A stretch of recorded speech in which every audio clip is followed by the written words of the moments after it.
کردن و مردن و پرخوش سرخوابون اف دمین تار و تنگ کمدین وان چون روج لمهات در زو شیار بنج خو اف دما جنگ و شر پاشکتن ادی هو من دوید اول و بخت من دوید پیش و چون من دوید تاج و تخت من دوید سرخوابون جگر خوین اف گوتیه تماشوانین هیجا وی دخواست کردستانه که سربخوا ببینه دولتا کردی ببینه ندید لی نوین وی ببینن بنیرن برای کسی که نظام بو ملتک بناوی کردان هیا کم کسان دزانی بون لی نها همو دنیا بحثا قهرمانی کردان دکه بحثا کردستانی دکه ایرو سالوگر کوچ داوی یا شاعری کردی مزن جگر خوینه او ده سال 1930 دل باکوری کردستانی لگند حصار اجدایک ببو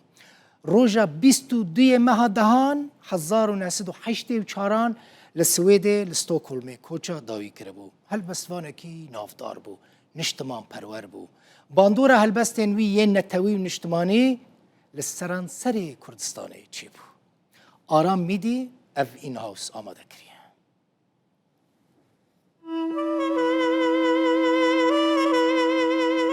Kimas Kurdistan tavşorusu volkan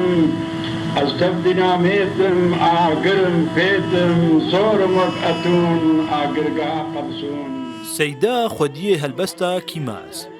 وکا روژک ایرو 22 جوتمها 1984 چوبر دلووانیا خودی جگرخوین د سال 1903 دا لگند حساری یه دورا مردین آباکور کردستان جدایک بو ناوی ویبخوا شیخ موس حسن محمد علیه د دما شر جیهانی یکم دا کو تمنی وی 13 سال بون لگل مالباتا خوا جهسار چو عمودا روجاوای کردستانی سیدای جگرخوین د بچوکاتی خدا دست بخوندنا اولی کر لسال 1921 بو کسکی اولدار جوه دمه دست بنویساندنا هلبستی کر پشتی شکستنا سرهلدانا شیخ سعید جگرخوین بو اندام ریخستنا خویبون یا کج آلی روشنبیر و ریبرین کرد و لسوریه هاتبو دا مزراندن دما کووارا هوار جیهاد درخستن هلبستی وی تیدا هاتن وشاندن جگرخوین د نابرا سال 1949 و 1957 دا به پارتیا کمونیست از سوریه را کار کرد.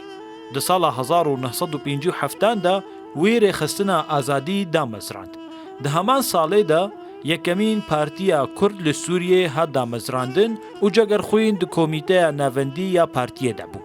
د سال 1963 دا لشامه ها تا گرتن و کتا زندانی. جگرخوینج روشا گل کرد لهر چار پارچین کردستان نیزیک بو. لو ما هرتم جبو آزادی و سرخبونا کرد و کردستان کار دکر. بدل و جان هاول دا پشگریه تکوشینا آزادیا گل کرد بکا.